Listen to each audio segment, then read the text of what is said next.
آدمی کا انصاف۔ ایک دن کی بات ہے، ایک چھوٹے سے گاؤں میں ایک سادہ اور ایماندار آدمی رہتا تھا جس کا نام احمد تھا۔ وہ اپنے اچھے اخلاق اور دیانتداری کی وجہ سے پورے گاؤں میں جانا جاتا تھا۔ احمد کا کام لوگوں کے درمیان جھگڑوں کا فیصلہ کرنا تھا، کیونکہ گاؤں والوں کو اس کے انصاف پر مکمل بھروسہ تھا۔ ایک دن دو کسان رحیم اور کریم احمد کے پاس اپنے جھگڑے کا حل تلاش کرنے آئے۔ ان کے درمیان جھگڑا زمین کے ایک ٹکڑے پر تھا جسے دونوں اپنا سمجھتے تھے۔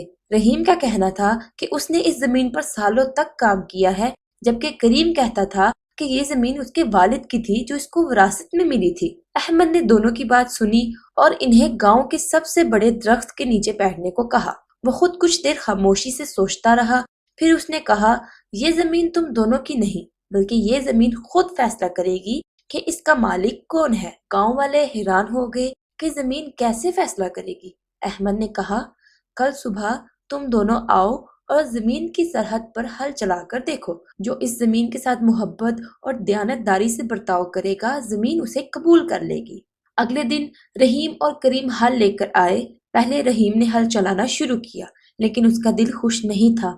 وہ جلد ہی تھک گیا۔ اس کے بعد کریم نے زمین پر کام شروع کیا۔ وہ بھی جلد ہی ہار مان گیا اور بیٹھ گیا۔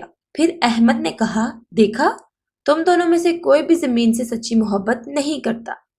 اس لمحے گاؤں کا ایک غریب کسان جس کا نام بلال تھا وہاں سے گزر رہا تھا۔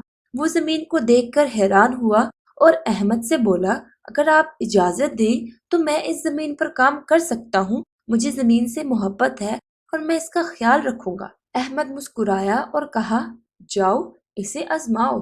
بلال نے زمین پر ہل چلانا شروع کیا اور کچھ ہی دیر میں زمین نے بہتر فصل دینا شروع کر دی۔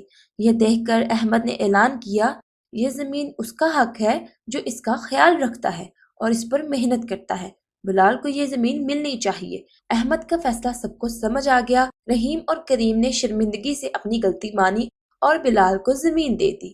احمد نے آخر میں کہا، انصاف تب ہی ہوتا ہے جب دل صاف ہو اور نیت سچی ہو۔ تو بچوں، اس کہانی سے ہمیں یہ سیکھنے کو ملتا ہے کہ حقیقی انصاف اور حقداری اسی کو ملتی ہے جو دل سے محنت اور محبت کرے اور نیت صاف ہو۔ جھگڑوں کا حل ہمیشہ دیانتداری اور حق کی پہچان سے ہوتا ہے۔